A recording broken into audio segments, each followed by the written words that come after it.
Donc, dans cette première table ronde de l'après-midi, on va parler de l'évolution des arbres face au réchauffement. On va aborder le cas des forêts de montagne qui sont plus sujettes au réchauffement climatique que les autres.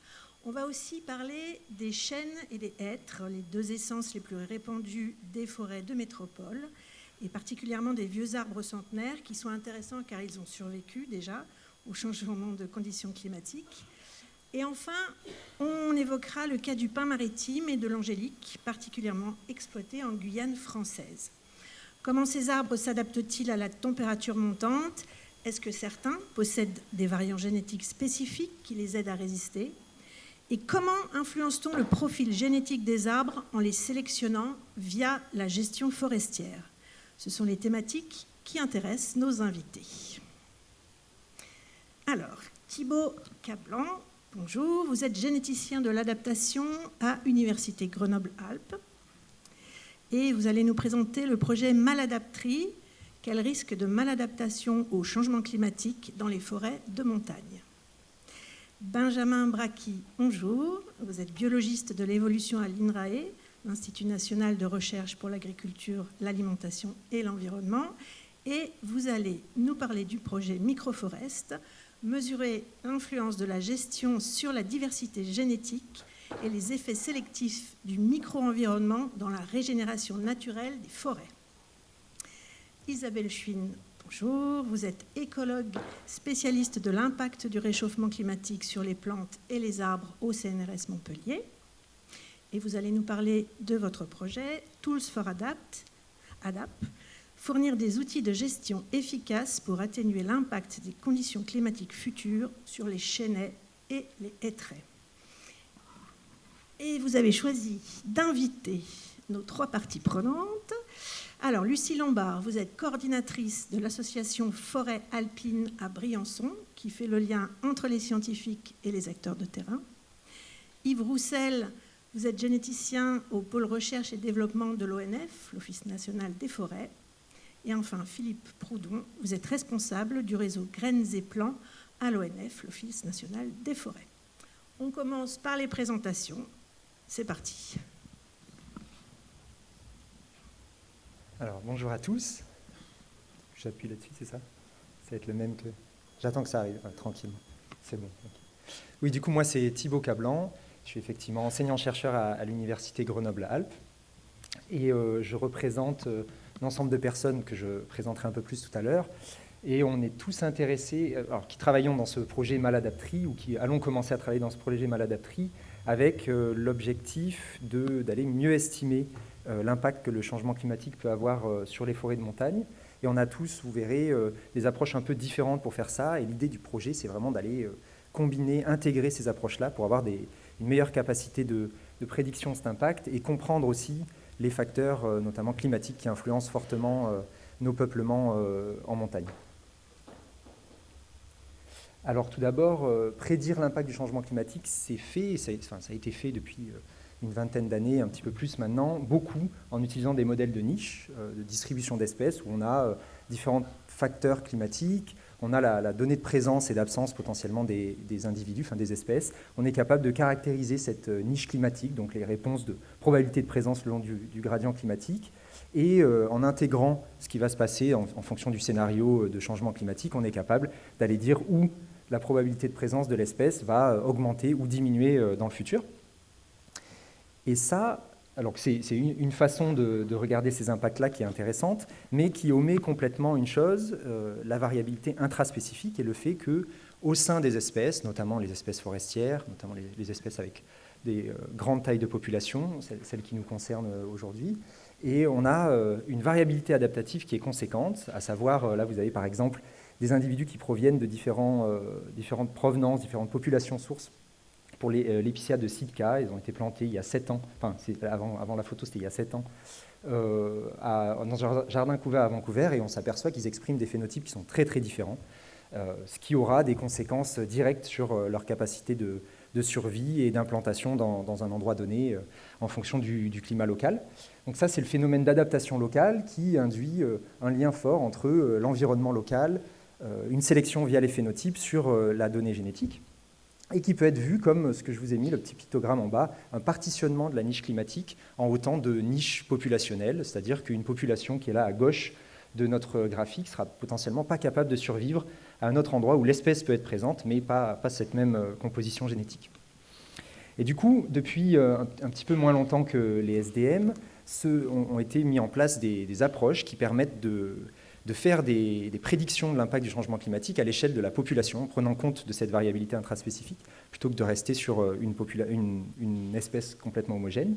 Et notamment, alors, il y a différents types d'approches, que ce soit des modèles démographiques qui arrivent à inclure un peu de variabilité intraspécifique, avec une meilleure connaissance, en intégrant directement des connaissances sur le cycle de vie et les contraintes climatiques qui impactent le cycle de vie de nos espèces, mais aussi des modèles basés sur les traits, comme le Delta Trait SDM, qui est développé par Martha Benito-Garçon, par exemple, que vous connaissez sûrement, ou les modèles basés sur la génétique, qui est plutôt mon domaine d'expertise, avec notamment un type de modélisation qui s'appelle le Genomic Offset, et qui, là, permettent de caractériser la réponse des populations au climat à l'échelle du peuplement, à l'échelle de la population locale, et de faire du coup des prédictions à l'échelle du peuplement. Et l'idée de Maladaptri, c'est d'aller faire des liens entre tous ces types d'approches et d'intégrer l'ensemble de ces types d'approches pour améliorer nos capacités prédictives de l'impact du changement climatique sur les forêts de montagne. Alors, pourquoi les forêts de montagne, hormis le fait qu'elles sont magnifiques déjà?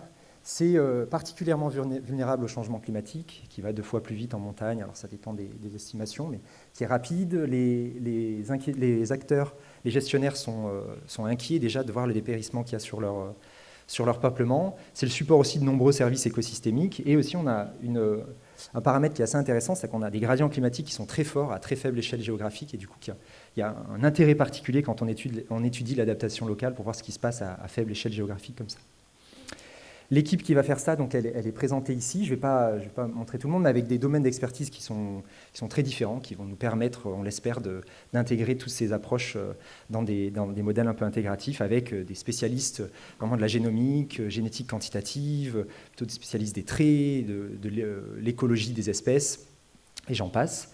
Et les 5 espèces auxquelles on va s'intéresser sont ici. Il y a le hêtre, le sapin, l'épicéa, le mélèze et le pin sylvestre, qui sont en fait les espèces dominantes dans les forêts de montagne et qui structurent vraiment les forêts de montagne dans les Alpes notamment. Et donc notre objectif, pour finir là-dessus, c'est d'utiliser différents types de données pour aller entraîner des modèles qui utilisent les différentes approches et après d'intégrer ça dans des modèles qui prennent tout ensemble, et notamment utiliser les données d'inventaire forestier qui sont déjà existantes et des modèles démographiques pour aller caractériser plus finement la niche climatique à l'échelle de l'espèce, mais aussi à l'échelle de la population. On a une grosse campagne d'échantillonnage de cernes et de données génétiques l'année prochaine sur 150 individus de chacune des espèces. Et là, l'idée, c'est d'aller vraiment voir comment se décompose la réponse au climat la réponse au climat en fonction de la population source, et aussi réutiliser des données de jardins communs qui sont déjà présentes sur chacune des espèces. Il y a aussi une composante importante, c'est notre 3e work package, qui a un lien assez fort avec, et ça Lucie pourra vous en parler plus en détail pendant la table ronde, un lien assez fort avec les acteurs de terrain via une dynamique qui est lancée, le Living Lab Forêt Alpine, qui est déjà lancé sur le territoire de Grenoble-Briançon, et qui du coup va, on l'espère, se saisir de cette problématique de variabilité adaptative intraspécifique et de voir qu'est-ce qu'on peut en faire ensemble dans l'avenir. Voilà, merci.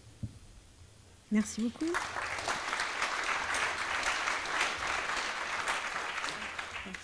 Présentation suivante.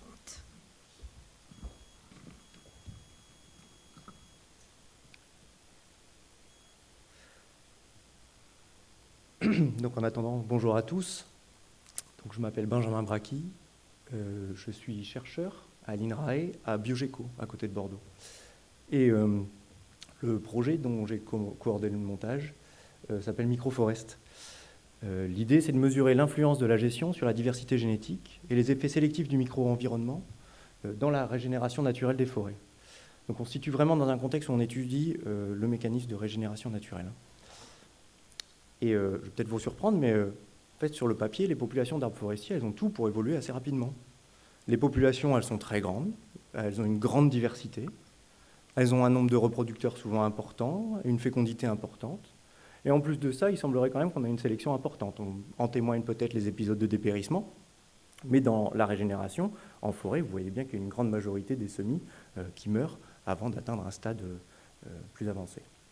Et donc l'objectif dans Microforest, c'est vraiment d'aller comprendre comment la gestion des parcelles module ces 3 paramètres. On va travailler sur 4 espèces d'importance économique. L'angélique en Guyane, et en métropole, on va travailler sur le chêne, le pin maritime et le hêtre. Et pour chacune de ces espèces, on va choisir des modalités de gestion qu'on va essayer de contraster. Donc, ici, c'est juste pour vous donner un exemple. Vous avez ici une population de chênes en phase de régénération. Donc, il y a une éclaircie assez importante pour permettre l'ensemencement de la parcelle par les arbres locaux et donc le développement d'une régénération. Et donc ça, c'est une stratégie en forêt écuyenne avec des coupes d'ensemencement où on pourrait imaginer que les plantules vont se situer dans des micro-environnements forestiers plutôt chauds et assez exposés, parce qu'il y a assez peu de couverts. Par contre, ça peut faire des grosses régénérations. Et on peut peut-être limiter, peut-être que ça limite le nombre de parents qui contribuent à la régénération, puisqu'on en a éclairci beaucoup. Une autre stratégie de gestion possible, c'est une gestion en couvert continu, où là peut-être les cohortes de régénération seront plus petites, mais les plantules se développeront dans un sous-bois peut-être plus ombragé, plus protégé, et on peut faire l'hypothèse, c'est peut-être pas vrai, hein, qu'on aurait un nombre de parents qui contribueraient à la reproduction plus important. En forêt tropicale, ce qui va contraster la gestion, c'est l'intensité d'exploitation principalement. Donc c'est ce que vous voyez ici. Et donc notre stratégie expérimentale, ça va être à l'échelle d'une parcelle d'aller quantifier la sélection naturelle dans la régénération. Donc on va explorer la structure spatiale de la variation génétique le long de gradients micro-environnementaux dans des parcelles forestières. Ici, vous avez l'exemple, par exemple, un schéma avec une parcelle en régénération. Donc, vous avez des arbres semenciers qui sont laissés en place et on va aller échantillonner des plantules, des semis le long de ces gradients micro-environnementaux. Et l'idée, c'est de comparer les patrons de diversité génétique observés à des modèles qui seront aussi développés dans le projet. Et donc, un des gros aspects, en plus du travail un peu empirique, et d'une grande quantité de données génomiques qu'on va accumuler dans cette première partie, c'est aussi de construire des modèles, des modèles évolutifs, des processus évolutifs au niveau intrapopulation à l'échelle de la parcelle. En particulier, ces modèles, il faut qu'ils prennent en compte le fait qu'il y ait peut-être de la sélection par le micro-environnement et que les parents vont contribuer à la régénération de manière très variable et très hétérogène, peut-être même selon les années. Et donc ça, après, on va essayer d'intégrer ces notions-là dans des modèles à des échelles plus larges, au niveau de la métapopulation, en intégrant des trajectoires sylvicoles, et après, éventuellement, à l'échelle de l'aire de répartition des espèces.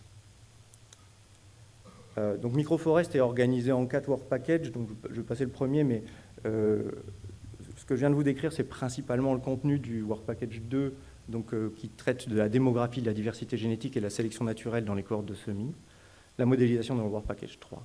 Ce qui est très important, c'est que le Work Package 1, c'est notre Work Package d'interaction avec la gestion forestière, qui est donc dirigé à l'ONF par Caroline et Yves, et dont le rôle sera à la fois de choisir les sites d'études, les modalités de gestion à contraster pour chaque espèce, et qui seront ensuite chargés de transférer nos résultats aux gestionnaires via des workshops, la production de vidéos, etc. Et voilà, et j'ai terminé, je n'ai pas de slide de remerciement, mais merci de votre attention.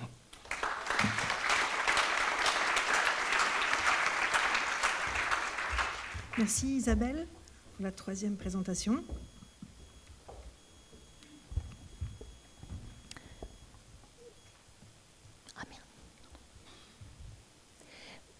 Bonjour à toutes et tous. Donc, moi, je vous présente le projet Tools for Adapt qui a pour objectif de fournir des nouveaux outils pour une gestion adaptative des hêtraies échaînées dans le contexte du changement climatique. Donc, vous avez là un peu un résumé des tenants et aboutissants du projet.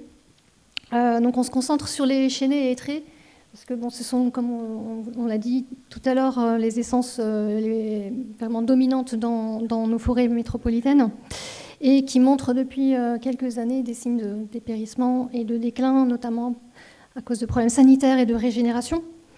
Donc ça devient assez problématique, compliqué de gérer ces forêts dans ce contexte. Et pour avoir une gestion un peu adaptative, malheureusement, on manque encore pas mal d'informations sur notamment la reproduction des arbres et le succès de reproduction des arbres et leur réaction aussi à la sécheresse et leur capacité à s'adapter génétiquement à ces nouvelles conditions, plus chaudes et plus sèches. Donc, dans le projet, on va mobiliser notamment, mais pas que, deux grands types d'informations, de données. D'une part, de l'imagerie, imagerie satellite, mais aussi images acquises par drone, pour essayer de mettre en place, développer des nouvelles méthodes de phénotypage un peu haut débit, c'est-à-dire des suivis à haute résolution spatiale et temporelle du fonctionnement des arbres individuellement. Tirer parti aussi de données, beaucoup de données génomiques et de nouvelles méthodes d'analyse de ces données, combinées à d'autres données que je vais présenter ensuite.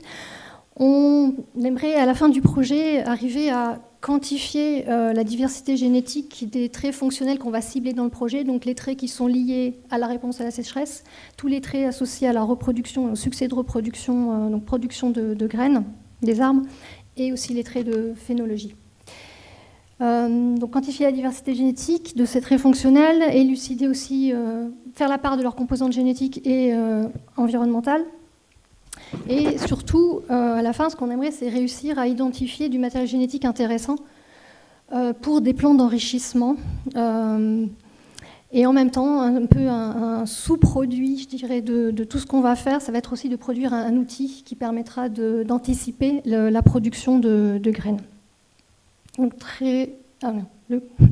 notre consortium est assez gros. On a 5 partenaires institutionnels, 12 équipes, 12 laboratoires de recherche, plus un prestataire Bionomics, donc un prestataire privé, qui sont faits un lab comme CNRS. Donc rapidement, nous on est organisé en 4 work packages. Je passe sur la coordination. Le work package 1, il se focalise sur le phénotypage. Donc là, c'est le développement de ces méthodes de phénotypage entre guillemets haut débit, c'est-à-dire par imagerie. Donc il va falloir acquérir beaucoup d'images, mais aussi des données au sol sur l'ensemble des traits que j'ai mentionnés. Utiliser l'IA pour faire le lien entre ces données et aboutir à la possibilité par imagerie de caractériser précisément les valeurs des traits fonctionnels que j'ai cités pour chaque arbre dans une forêt. Ces données vont alimenter le Work Package 2 qui lui se focalise sur la génomique, donc séquençage et brins courts et brins longs, et aussi la mobilisation de nouvelles méthodes d'association pangénomique qui tiennent compte des interactions entre gènes. Donc pour ça, on a besoin de toutes ces données de phénotypage du Work Package 1.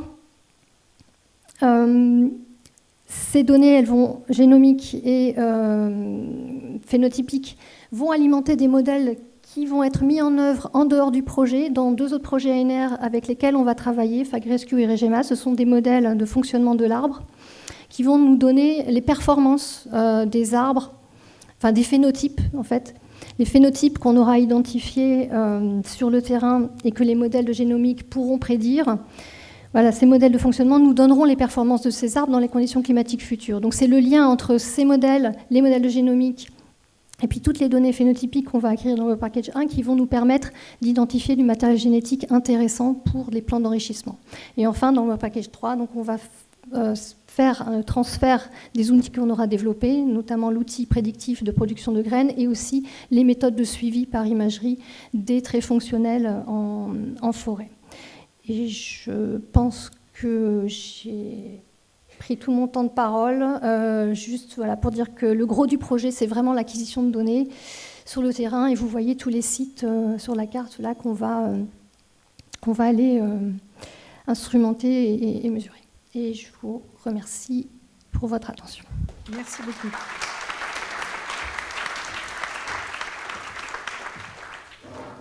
Alors Ma première question est pour Thibaut. Vous qui travaillez sur les forêts des Alpes, jusqu'ici, on a beaucoup réfléchi à amener de nouvelles espèces d'arbres pour mieux résister au changement climatique. Mais finalement, vous êtes en train de changer de vision et vous dire que c'est plus intéressant de planter dans une même espèce des individus qui ont une bonne adaptation et donc des gènes plus forts. C'est bien ça ? Alors, je ne sais pas si je dis qu'il faut faire ça, mais en tout cas, on peut déjà chercher si, au sein de notre espèce, on aurait une population, alors pas vraiment des gènes plus forts, mais des gènes qui sont des formes de gènes qui sont adaptées au climat futur qu'il va y avoir localement. Et notamment, effectivement, les modèles dont je parle peuvent servir à informer des mesures de flux de gènes assistés ou de renforcement génétique dont il était question juste avant. Se dire, tiens, si on veut aller enrichir génétiquement une forêt, pourquoi pas amener des variants adaptatifs, des formes de gènes qui ne sont peut-être pas présentes localement ou pas en fréquence suffisamment importante pour que la forêt puisse survivre aux conditions climatiques futures. Ouais. Est-ce que c'est long, ça ? C'est un processus qui est long ? Ah ben oui, sachant que, en tout cas, les espèces qui m'intéressent, là, les 5 qui sont dans notre projet, elles mettent en moyenne 40 ans avant de produire des graines. Du coup, c'est quelque chose qui... il va y avoir ce qu'on apporte comme matériel génétique, c'est ce qui va y avoir dans 30, 40 ans de fonctionnel dans la population, en tout cas. Ouais. Lucie, pour aider au mieux les forêts de montagne à s'adapter au changement climatique, comment imaginez-vous le partage des connaissances et des objectifs entre les scientifiques et les gestionnaires des forêts ? Merci pour la question et aussi je voulais remercier tout le monde pour l'invitation des acteurs de terrain au PEPR Forest parce que, donc ça a été dit en introduction, on est sur les socio-écosystèmes en transition et cette transition, elle se fait aussi avec les usagers et acteurs des forêts qui sont sur le terrain. Donc je viens en représentante aussi de ces acteurs-là avec le Living Lab Forêt Alpine notamment. Et dans le cadre de ce projet Maladaptri, c'est vrai que Thibaut et toute l'équipe de recherche avaient déjà d'entrée cette démarche de travailler au plus près du territoire et avec les acteurs de terrain. Donc là, de ce qu'on a réfléchi, c'est d'avoir des ateliers de travail pour travailler les objectifs déjà, quels objectifs on se fixe. Et dans un premier temps, c'est le partage de connaissances sur ce sujet de la variabilité intraspécifique. On sait par exemple qu'il y a des forestiers qui s'intéressent à la question, mais qui n'avaient pas la possibilité de travailler dessus d'un point de vue scientifique. Et donc, je pense qu'ils vont être intéressés par le projet de Thibaut, de Maladaptri et de toute l'équipe, de développer aussi l'interconnaissance entre ces acteurs de terrain et les scientifiques, et de voir comment est-ce qu'on peut travailler sur cette question-là et donc d'optimiser le travail pendant la durée du projet et de voir est-ce qu'il faudra intégrer peut-être réfléchir à la gestion forestière, qu'elle prenne ces paramètres-là en compte. Est-ce qu'il faudrait développer des outils de gestion, voire des éléments de politique de gestion forestière. Donc c'est de travailler tout ça avec plusieurs ateliers de travail aussi. Et avec le Living Lab Forêt Alpine, on travaille étroitement. En fait, chaque semaine, on a des interactions entre scientifiques et acteurs de terrain. Aussi, Thibaut, quand il vient sur le terrain, là, on a vu, il était avec l'Office national des forêts, donc il y a eu des interactions qui permet aussi de voir des sites de récolte, par exemple pour les prélèvements de carottes, d'optimiser ça. Et avec le Living Lab Forêt Alpine, un des sujets qui est remonté par ces acteurs scientifiques et acteurs de terrain, c'est le renouvellement. Donc il y aura un atelier qui aura lieu à Grenoble le 28 novembre, auquel vous êtes toutes et tous bienvenus, pour travailler sur ce sujet-là et voir comment ça s'intègre aussi, comment est-ce qu'on peut travailler sur le projet Maladaptri et autres sujets en relation avec le renouvellement.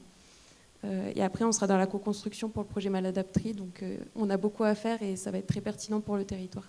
Merci. Benjamin, l'une des questions centrales que vous vous posez, c'est est-ce que les populations forestières peuvent évoluer rapidement en régénération naturelle pour répondre aux contraintes du climat et quels sont les facteurs de cette évolution ? Alors, est-ce que vous avez déjà des éléments de réponse ? Et tout à l'heure, vous parliez des forêts guyanaises. Est-ce qu'il y a des spécificités d'adaptation forêt par forêt ? Alors, donc, en effet, je pense qu'il y a quelques références dans la littérature qui commencent à émerger, qui montrent quand même des évolutions assez rapides dans les forêts. Je pense en particulier, par exemple, à un article qui est sorti dans Science cet été, où ils ont montré une réponse à la sélection assez forte chez le frêne, suite à la calarose, avec un changement des valeurs génétiques, un peu donc une évolution vers des phénotypes moins susceptibles à la calarose, assez fortes entre des parents et les descendants au sein d'une même parcelle. Donc ça montre bien quand même qu'au sein d'une parcelle, il y a de la diversité, il y a de la sélection naturelle et il y a une réponse aussi à la sélection naturelle. Dans le cadre des populations qu'on étudie, c'est-à-dire le chêne, le hêtre et le pin maritime en métropole, on a des peuplements qui sont à la fois grands, avec une diversité génétique importante, et à chaque croisement, à chaque production de descendants, qui est souvent assez massif, toute cette variation génétique, elle recombine et elle donne des nouvelles combinaisons et de la nouvelle variation sur laquelle la sélection naturelle peut agir pour la génération suivante. Donc en effet, on ne peut pas réduire le temps de génération, ça c'est sûr, mais on peut avoir des changements génétiques locaux assez rapides. Et le but de Microforêt, c'est un petit peu d'évaluer ça. Donc sur la spécificité des forêts guyanaises, et vous m'arrêtez si je dis une bêtise, les collègues, par rapport aux autres modèles de microforêt, la spécificité principale, c'est la densité d'une espèce à l'hectare, on va dire. Donc en gros, une exploitation faible peut diminuer très significativement le nombre d'adultes potentiellement qui peuvent se reproduire entre eux et donc impacter fortement la diversité génétique qu'il y a dans cette régénération et donc le substrat même sur lequel peut agir la sélection naturelle. Et donc ça, c'est un exemple assez flagrant et assez simple de comment une gestion peut influencer cette évolution, cette trajectoire évolutive des peuplements. Merci. Une question pour Yves. Qu'est-ce qu'on pourrait faire dans la gestion des forêts pour essayer de leur donner un petit coup de boost face au réchauffement ? Alors en fait, la question c'est comment la gestion forestière va pouvoir permettre aux peuplements forestiers, qui sont des populations soumises aux lois de la génétique, de fonctionner correctement et de pouvoir notamment faire deux choses. Être soumises à des sélections pour s'adapter et se reproduire, comme Benjamin l'a dit tout à l'heure, pour rebrasser la diversité. Et donc en fait, la gestion, elle va avoir un impact à deux moments, si je peux essayer de résumer un tout petit peu. C'est d'abord au fur et à mesure des éclaircies qui amènent le peuplement mature et qui peut finir dans la futée régulière, par exemple, aux coupes d'ensemencement pour préparer la génération suivante. Donc tout ça, c'est la phase d'éclaircie. Et puis ensuite, il y a comment le forestier va gérer le renouvellement, où là, il va mettre en œuvre la reproduction et donc avoir un impact sur comment les arbres se reproduisent entre eux. Et en fait, tout le jeu du gestionnaire et des collaborations qu'on a avec la recherche sur les aspects de génétique, c'est de voir comment ces différentes phases vont bien soumettre les forêts à ces effets de sélection et permettre à la reproduction de transmettre ces adaptations potentielles, supposées, à la génération suivante. Et par exemple, donc avec les réflexions de Benjamin, mais aussi avec des travaux qui sont faits à Avignon par François Lefebvre, on commence à réfléchir à des stratégies où on peut se poser la question de comment on laisse les forêts subir le stress. Parce que si on veut qu'il y ait de la sélection, il faut qu'il y ait un stress subi. Or, le forestier, lui, ce qu'il veut, c'est des peuplements en bonne santé, et donc il va avoir tendance à chercher des solutions pour relever le stress par différents moyens, sauf que si on relève le stress, on enlève potentiellement la pression de sélection. Donc une fois qu'on a dit ça, je pense que l'Office est assez bien placé parce qu'on gère les forêts sur des grands ensembles. On peut imaginer des stratégies avec des parcelles dans lesquelles on va laisser l'évolution se faire, quitte à avoir des peuplements qui soient un petit peu en souffrance, je ne sais pas comment dire ça, mais un peu sous stress, et des peuplements dans lesquels on continue à essayer de faire une gestion classique, donc on essaie de relever le stress. Et là, on voit bien tout de suite qu'il y a aussi deux échelles de réflexion, et de gestion sylvicole, et en termes de génétique, puisqu'en fait, il va falloir réfléchir ça à l'échelle de chaque parcelle, à l'échelle de la forêt, bien sûr, à l'échelle de la région forestière, etc., et en prenant en compte, pour revenir sur la génétique, les aspects de flux de gènes, flux de pollen, qui vont venir interagir avec les effets de sélection plus ou moins locales à différentes échelles.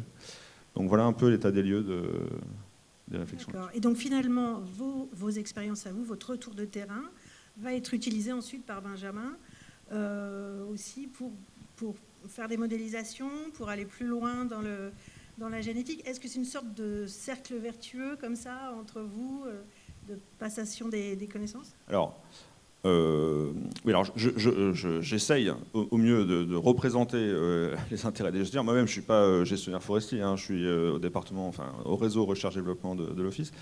Mais oui, en effet, enfin, nous on est vraiment là pour essayer de deux choses en fait, hein, et donc c'est vraiment un cercle vertueux complètement, de traduire les questionnements des gestionnaires pour pouvoir dire aux chercheurs, et puis à nous aussi, voilà où il faut travailler, voilà les questions, et dans l'autre sens, d'essayer d'intégrer les différentes études pour apporter des solutions qui vont devoir intégrer les différents éléments écologiques, génétiques, économiques aussi d'ailleurs. Donc oui, c'est complètement un cercle vertueux. Et si je peux juste compléter, du point de vue du chercheur, moi je faisais la recherche fondamentale avant sur une mauvaise herbe. Donc en arrivant en forêt, ben, c'est des gens comme Yves qui m'ont appris à comprendre les questions et à poser les questions que j'avais besoin de me poser en utilisant mes connaissances fondamentales pour les adapter à la forêt et les rendre un petit peu intéressantes pour la gestion et pour l'avenir des forêts. Merci. Pour Isabelle maintenant. Donc vous aussi, vous allez essayer de trouver des combinaisons de gènes qui rendent les arbres mieux adaptés au climat plus chaud et plus sec, de manière à accélérer la sélection naturelle. Et vous allez pour cela évaluer la bonne santé, la résistance des forêts vues d'en haut par drone, vous nous l'avez mentionné dans votre présentation, pour ensuite aller chercher ces gènes sur le terrain. Alors expliquez-nous concrètement comment on fait pour regarder la bonne santé des forêts d'en haut. Alors, comment on fait? Donc, on embarque sur des drones et des spectromètres qui opèrent dans le multispectral, voire l'hyperspectral. On va essayer aussi dans le projet. Du lidar aussi. Et donc, tous ces signaux ensuite vont être analysés, et notamment par des intelligences artificielles. C'est pas moi qui vais faire ce travail, mais pour mettre en relation ces signaux-là avec les données qu'on va acquérir sur le terrain, donc c'est-à-dire tous les relevés qu'on fait classiquement en forêt et qui sont très coûteuses en temps et en budget. Et c'est pour ça qu'on ne peut pas obtenir suffisamment de données en fait, là, actuellement pour nourrir tous les modèles, soit les modèles génomiques ou les modèles de fonctionnement de l'arbre. On n'en a pas assez pour nourrir ces modèles et arriver à des prédictions dont on soit satisfait. Donc on va mettre en relation les signaux de ces capteurs avec les données collectées au sol. Donc ces données collectées au sol, ce sont des valeurs de traits, de phénologie, d'état hydrique des arbres, de la reproduction et du succès de reproduction. Et l'IA va nous dire, ben voilà, tel signal sur telle image, ça correspond à telle valeur de trait, grosso modo, très, très, très grossièrement, sur le terrain. Et ça, c'est un des leviers un des verrous qu'on va lever, justement pour alimenter nos modèles de génomie qui sont très, très, très gourmands en données et les modèles de fonctionnement de l'arbre. Parce que c'est en combinant ces trois composantes qu'on va pouvoir identifier sur le terrain du matériel génétique intéressant, c'est-à-dire qu'on pense être plus performant dans les conditions climatiques futures. D'accord. Et donc vous nous avez parlé de graines, donc ma dernière question sera pour Philippe. Pouvoir anticiper les années de mauvaise ou bonne production de graines grâce aux données donc, qui vont être recueillies, est-ce que ça permettra de mieux gérer les opérations de plantation au sol ? Eh bien, on l'espère. Je voulais quand même tout d'abord remercier Isabelle de nous avoir invités à cet échange et témoigner le fait qu'on attend beaucoup de ces programmes de recherche pour nous fournir des outils d'estimation des productions en forêt. Je vais vous dire quelques chiffres quand même pour vous donner une idée de ce que représentent les plantations de chênes, par exemple. Donc, si on prend le nombre de plants, sur les 60 millions de plants mis en œuvre dans les plantations en France, le chêne est la troisième essence, la première essence feuillue, et ça représente à peu près 6 millions de plants par an. J'enfonce des portes ouvertes en vous disant que les productions de chêne, elles sont irrégulières. Et la deuxième caractéristique de cette essence, c'est que c'est une essence qui ne se conserve pas, ou très peu. Et donc, pour approvisionner régulièrement la filière en plants de qualité, issus des peuplements sélectionnés, il faut qu'on arrive à récolter régulièrement dans les peuplements. Et vous avez bien compris que c'est un casse-tête logistique chaque année qui est devant nous. Et pour illustrer ça, alors depuis 2 ans que je suis pilote national graines et plants à l'ONF, j'ai fait 2 campagnes de récolte de chêne. Et ces 2 campagnes étaient toutes les 2 exceptionnelles. La première, 2023, exceptionnelle par le niveau faible de récolte. Les récoltes se sont élevées à peu près à 13 000 litres, récolte nationale de chêne Cécile à 13 000 litres. Et la deuxième, qui était 2024, qui était exceptionnelle dans un autre sens, on a récolté 357 000 litres de glands. Pour continuer à vous parler de nos problématiques logistiques, les récoltes de chêne donc, sont réalisées, on va dire, sur le mois d'octobre.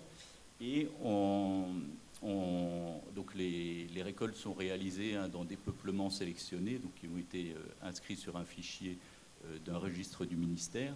Et pour organiser les récoltes, on demande à nos correspondants sur le terrain de nous faire remonter des estimations de fructification. Et ces estimations de fructification, même si on a pu suivre le déroulement de la fructification tout au long de l'année, on arrive à les affiner, même si ce n'est pas une science exacte, autour du 15 septembre, on va dire. Et on doit lancer des chantiers de récolte sur le mois d'octobre. Donc vous comprendrez tout de suite la difficulté pour optimiser les récoltes dans ces peuplements.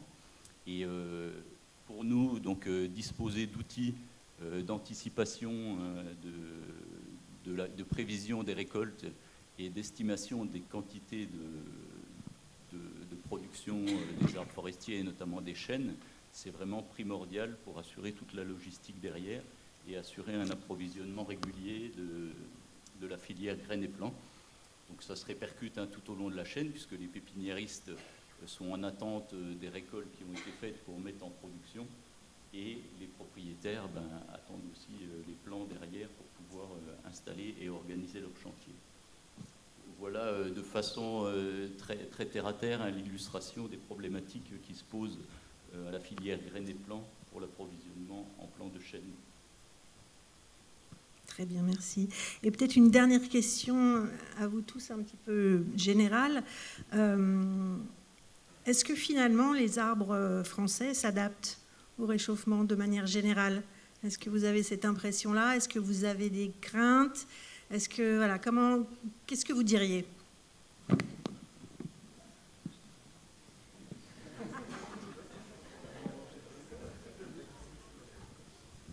Alors, je ne sais pas. Je pourrais pas dire, c'est sûr que moi j'ai tendance, au vu des espèces que j'étudie, la diversité intrapopulation est très forte, la différenciation génétique entre populations est faible. J'ai tendance à dire qu'il y a un potentiel d'évolution important. Mais de là à dire que ça sera suffisant, je n'ai aucune idée, je ne pourrais pas vous dire. Non, il y a des espèces qui profitent du changement climatique. Nous, on voit sur le mélèze ou le pinsambro, les espèces de haute altitude qui sont contraintes par le froid, le gel. On voit la croissance radiale qui augmente linéairement avec l'augmentation de la température ces dernières années. Donc, il y a quand même quelques winners, ils appellent ça, et pas que des losers aussi par rapport au changement climatique. En tout cas, pour l'instant, en attendant que les compétiteurs remontent en altitude aussi.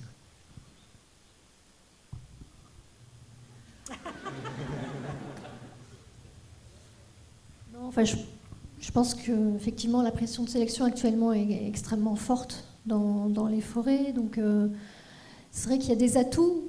Bon, il y a le temps de génération quand même qui est long chez les arbres, qui faisait dire jusqu'ici que bon, il y a des études aussi qui ont. Je me rappelle d'études d'Outi Savolainen, généticienne, qui disait que les arbres avaient 100 ans de retard sur les conditions stationnelles dans lesquelles ils vivaient. Donc c'est sûr que par rapport à la vitesse d'évolution du climat, on peut se dire c'est pas gagné. Mais bon, alors personnellement, moi il y a l'adaptation, l'évolution génétique. Et moi, ce que je me pose comme question, c'est quand même le rôle de la plasticité, et notamment parce qu'on voit tous les arbres qui meurent là. Beaucoup en fait sont des arbres qui étaient très performants jusqu'ici. Enfin, moi j'ai entendu beaucoup ça de mes collègues. Des arbres qui poussaient très bien, qui misaient tout dans la croissance, et puis rien dans la résistance, visiblement. Et moi, je me dis que leurs rejetons, peut-être qu'ils vont changer de stratégie, non pas parce qu'ils ont des gènes différents, mais simplement parce qu'ils sont dans des conditions différentes. Ils vont apprendre à vivre différemment que leurs parents. Et donc, j'ai un espoir, moi aussi, de ce côté-là. Et il y a un dernier aspect peut-être qu'il faut prendre en compte, c'est que quand on pose cette question-là, en fait, on fait l'hypothèse que les arbres sont adaptés localement à leur environnement. Alors, ils le sont, mais le grain, l'échelle géographique à laquelle ils le sont, elle n'est pas forcément claire pour beaucoup d'espèces. En fait, on fait l'hypothèse qu'ils sont adaptés localement, mais est-ce qu'ils sont adaptés à leur parcelle, à leur population? Est-ce qu'ils sont adaptés globalement à la moitié de l'aire de répartition? On ne sait pas. Et avec les flux de gènes importants, il y a des chances quand même que la réparation génétique, elle se brasse quand même à des échelles assez importantes, quoi. Très bien, merci beaucoup. Est-ce qu'il y a des questions dans la salle pour nos intervenants?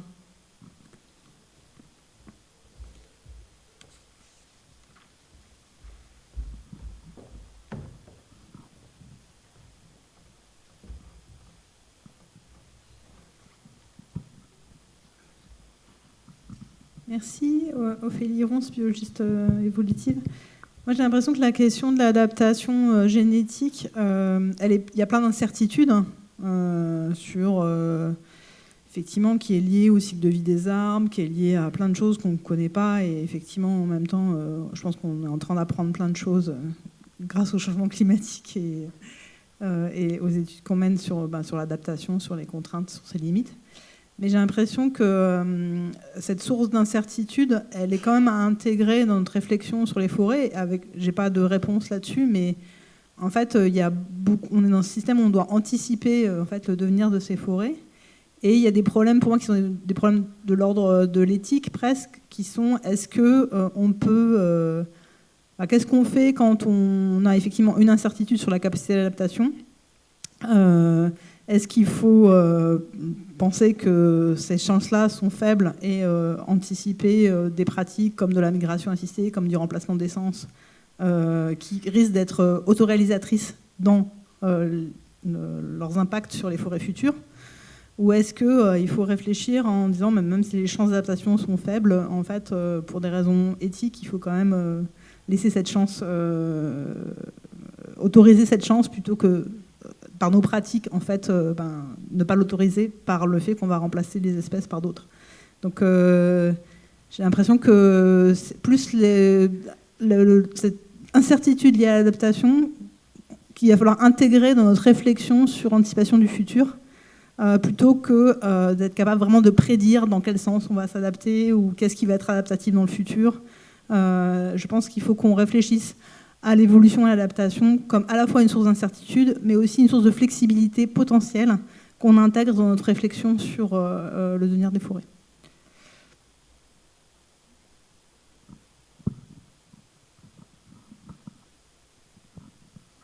Bonjour. Ouais, c'était plus un commentaire, mais moi je peux réagir dessus un peu, juste agir ou pas agir. Je pense qu'on n'aura de toute façon pas les ressources pour agir partout. Donc il y aura des deux, très certainement, qui vont... Et puis on verra un peu ce que ça donne. Je pense qu'il y a quand même de plus en plus de gens qui sont prêts à prendre le risque. Moi, pour avoir travaillé un peu aux États-Unis avant de revenir ici, là-bas, en tout cas, ceux avec qui je travaillais sur l'épicéa rouge, ils y vont sans problème, quoi. Ils plantent en utilisant ce type de modèle. Et alors sans couper les épicéas qui sont localement, mais ils replantent des nouvelles parcelles. Et puis après, ils comptent ceux qui survivent, ils testent ça et ils essayent, quoi. Par contre, ça représente peut-être 0,001% de l'aire de distribution de l'espèce. Donc de toute façon, même avec les ressources qu'on a, on n'arrivera jamais à tout replanter. Oui, changement d'espèce. Bon, ça revient un peu au même. On ne pourra pas replanter des nouvelles espèces partout non plus. Si ?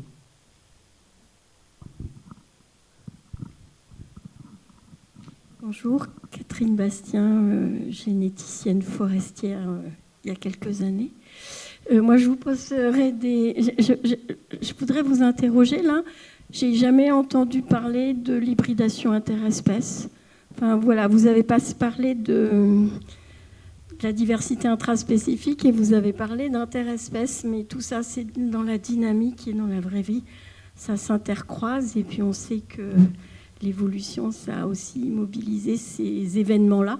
Et je voulais savoir si, voilà, vous avez fait des choix c'est voulu pour restreindre, bien sûr, les questions, ou si c'est par des difficultés d'approche ou... Enfin, voilà, je m'étonnais de ne pas l'entendre.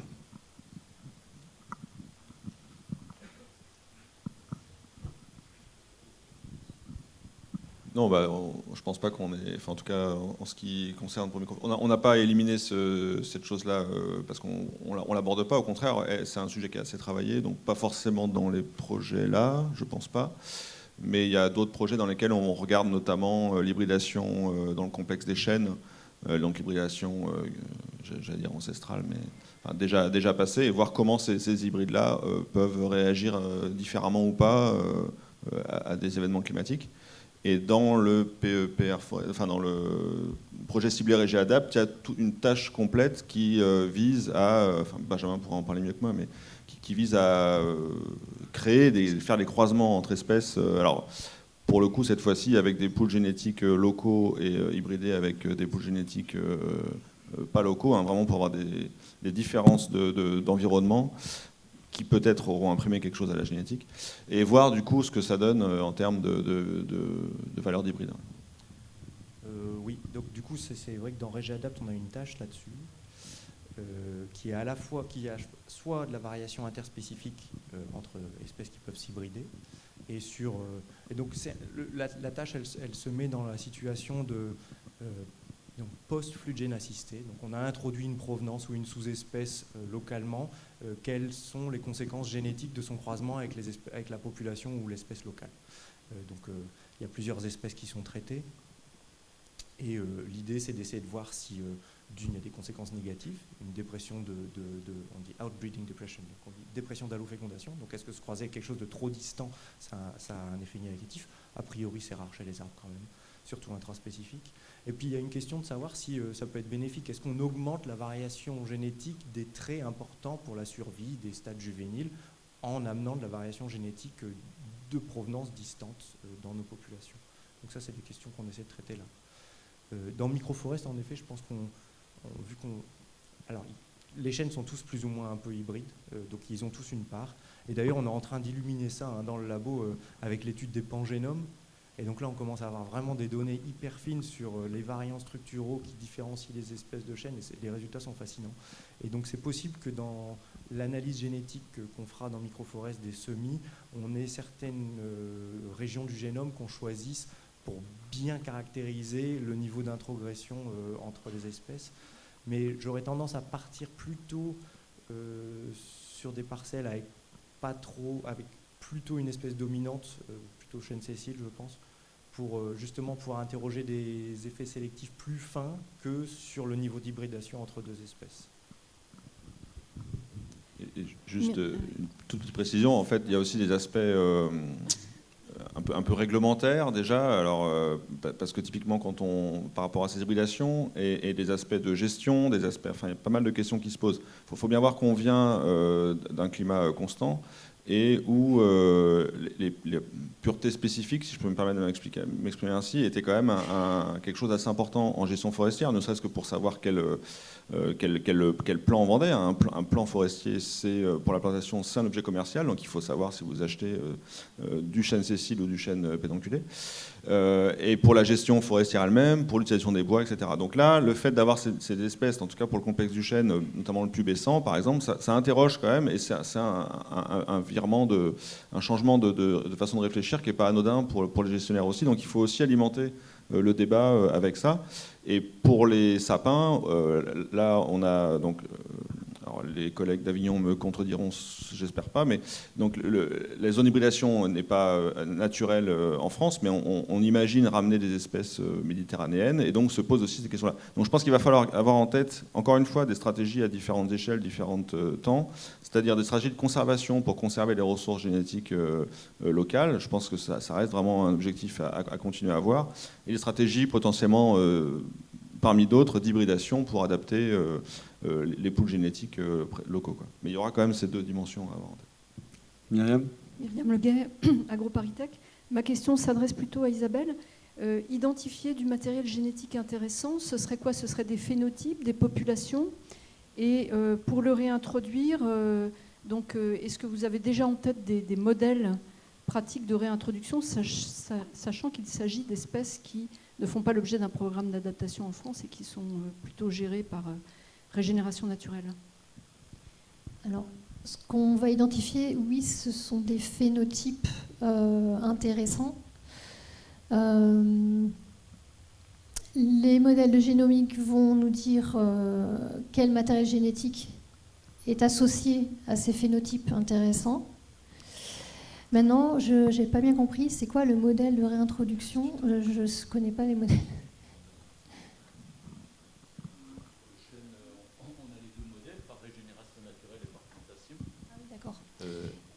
Et par contre, ces phénotypes intéressants, ils pourraient entrer certainement dans les peuplements sélectionnés dans lesquels on fait des récoltes. Ce serait un intérêt, parce qu'actuellement, on propose des peuplements, hein, ce sont les gestionnaires qui proposent des peuplements pour la récolte, avec des critères de sélection, hein, qui sont fixés par le CTPS, mais on pourrait faire évoluer les critères de sélection des peuplements pour récolter principalement dans ces secteurs qui sont identifiés comme intéressants pour l'avenir. Ouais, on n'est pas allé jusque-là dans notre réflexion jusqu'à présent. On a justement des ateliers avec nos parties prenantes pour discuter de tout ça.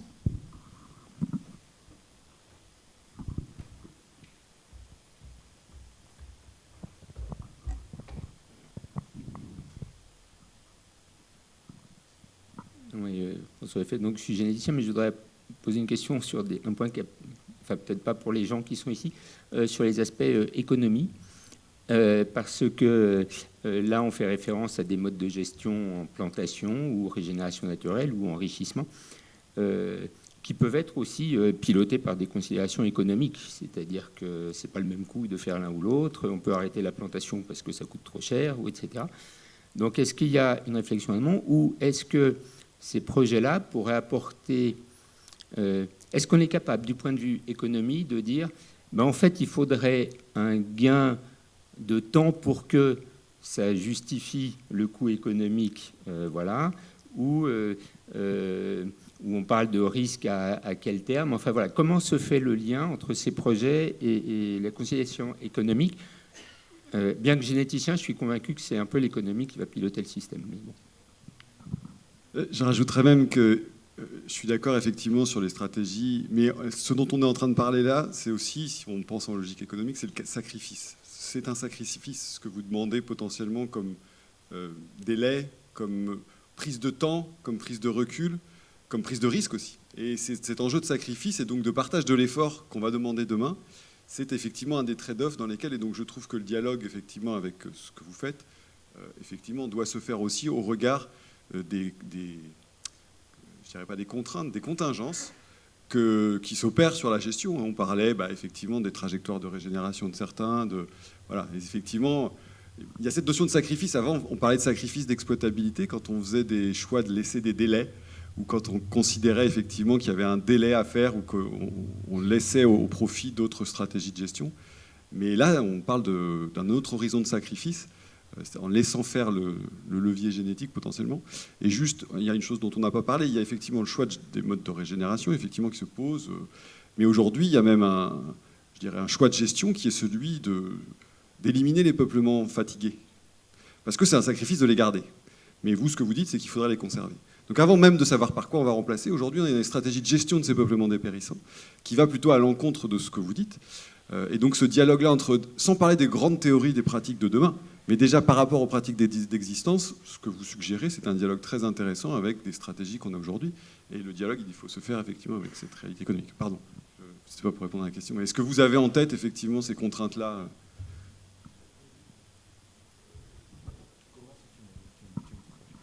Alors, je ne sais pas, vous avez remarqué que Microforêt, c'est assez disciplinaire finalement. On n'a pas joué la carte de l'interdisciplinarité sur ce coup-là. Et en fait, on en a un petit peu parlé hier. Et je pense que c'est parce qu'il y a une boîte noire sur la régénération naturelle et sur les processus évolutifs en jeu là-dedans. Pour moi, en tout cas, c'est quelque chose qui n'est pas très bien documenté. Donc on avait besoin d'une approche disciplinaire pour aller décortiquer ça. Maintenant, une fois que ça, c'est un peu éclairé, Du coup, on a les éléments pour savoir la variation génétique, elle est là ou elle n'est pas là. Est-ce qu'il faut aller la chercher? Si on va la chercher, comment on l'introduit? Et tout ça, ça nécessite de la modélisation. Et en fait, pour l'instant, on n'a pas tous les éléments. On n'a pas tous les paramètres, il me semble. Tu me corriges, je n'étais pas d'accord. Et du coup, une fois qu'on aura ces éléments-là un petit peu, là, on pourra faire un choix. Est-ce que je laisse ma population régénérer, je sais qu'elle évolue à tel rythme ou quoi, et qu'il y a des chances que ça fonctionne, ou est-ce que je remplace peut-être à plus grands frais en allant chercher des provenances ailleurs, en collectant des graines dans des peuplements? Voilà. Donc c'était un peu ma vision, mais c'est une vision hyper naïve parce que je suis biologiste de l'évolution et c'est ça que je fais. Et j'étais pas prêt à aller aborder ces aspects un peu plus économiques sur la question. Oui, alors je ne suis pas économiste à l'ONF non plus.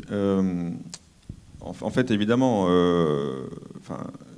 les prédictions, les prévisions, tous les signaux que le gestionnaire a en face de lui, ça remet évidemment en cause tout le fonctionnement de sa gestion, tout le fonctionnement des structures humaines qui gèrent notamment l'ONF. Ça remet en cause, là on a discuté très récemment du modèle économique de l'ONF par exemple. Quand ce modèle économique est basé en partie sur la production de bois et notamment sur un produit très particulier qui est le mérin pour faire les tonneaux pour le vin, parce que c'est des prix complètement dingues et qui vont avoir un impact sur comment on continue à gérer les forêts de chêne dans une région qui, si on en croit les modèles climatiques à venir et leur relation avec les arbres,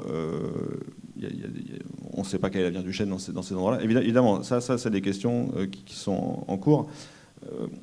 Nous, ce qu'on imagine comme stratégie et ce qu'on met en œuvre, c'est, alors ça ne va pas répondre à vos questions, c'est diversifier pour s'adapter. On n'a pas grand-chose de plus à proposer.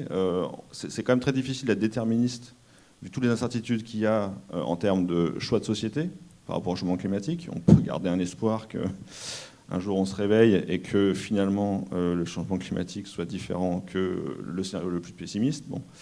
Il y a des incertitudes sur le climat lui-même, une fois qu'on a émis du CO2, il y a des incertitudes sur comment le climat interagit avec les arbres, on l'a vu dans les différentes présentations. Enfin, donc on ne peut pas faire grand-chose d'autre que diversifier pour s'adapter. Et donc nous, ce qu'on essaie de rajouter côté recherche et développement à l'Office, c'est tracer pour apprendre. C'est-à-dire que toutes les différentes expérimentations qu'on peut mettre en place en relation avec la recherche, l'idée, c'est vraiment de pouvoir les tracer pour apprendre en marchant et pouvoir potentiellement réorienter des choses en cours d'évolution. Donc sur l'économie, oui. Après, il y a des cas où la question du couvert forestier se pose. Enfin, c'est plus l'économie. Si on prend le risque incendie, que je ne maîtrise pas du tout, mais dont j'ai quelques éléments, si le régime incendie des régions Centre-Val de Loire devient celui de la Méditerranée, la question de faire du mérin va se poser différemment aussi. Donc je pense qu'il y a des questions au-delà de l'économie, de comment aussi on gère les autres services écosystémiques, notamment que le bois. Après, le gestionnaire, il gère les crises. Là, on voit bien sur les aspects régénération, vous me coupez, je suis trop long. Il gère les crises et donc qu'est-ce qu'il fait? Il voit des arbres dépérir qui ont une valeur marchande. Il faut quand même avoir ça en tête. Hein. Faut pas être. Et du coup, il gère la récolte. Et on le voit bien pour l'épicéa, on le voit bien sur le chêne. Ils font du dépéris à tour de bras pour essayer de rallonger les peuplements qui vont bien, récolter ceux qui vont pas bien. La question de la suite, que ce soit dans les peuplements d'épicéa par exemple ou de chêne, ils ne sont pas vraiment dedans. Quand vous mettez des volumes super importants de bois sur le marché, eh ben, toute l'économie, toute la filière est impactée. Vous ne vous demandez pas ce que vous allez mettre sur la parcelle après l'épicéa. Donc ça, c'est aussi le rôle, encore une fois, des chercheurs et de la R&D forestière en général, de commencer à apporter des éléments. Et c'est pour ça que le projet Microforest, entre autres, est important, c'est apporter des éléments pour leur dire, OK, gérer le risque, mais attention, la suite, voilà ce qu'on peut vous proposer. Et ce n'est pas complètement tout noir. Il y a des choses qui peuvent être intéressantes. Et donc, il faut bien voir qu'ils sont dans cette démarche-là. Donc, voilà, ils ne sont pas à se poser des questions sur très long terme et l'économie. Merci. Je ne sais pas si je réponds à la question. Si, merci beaucoup. Merci beaucoup à tous aux porteurs de projets déjà pour les excellents projets que vous avez présentés et puis aux parties prenantes, comme vous l'avez dit, qui sont venus dans un projet qui débute. Donc on n'a rien à leur vendre, mais par contre on voit leur intérêt, on voit que c'est très important de les associer dès le début. Encore une fois, merci d'être venus et d'avoir jouer le jeu et de venir auprès de nous pour discuter de ces projets-là. Merci.